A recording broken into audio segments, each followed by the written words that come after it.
গেছে, খুব নাস্তা খেতে ইচ্ছা করছে, তো আমি এইটা আটার একটা গোলা নিয়েছিলাম। এভাবে আটার একটা গোলা নিয়েছিলাম, তারপর আমি সাপের মতো করে বানিয়ে নিচ্ছি। দেখুন আমাদের সাপ রেডি হয়ে গেছে। এটাকে আমি এইভাবে পেঁচিয়ে পেঁচিয়ে ঘুরিয়ে নেব গোল করে। দেখুন কি তৈরি হয়েছে,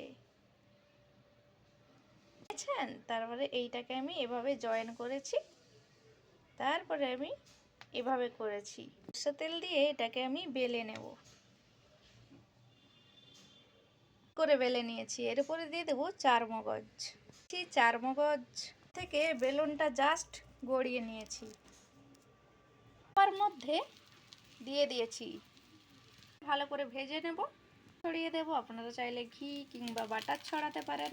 নাস্তা রেডি, দেখো লাচ্ছা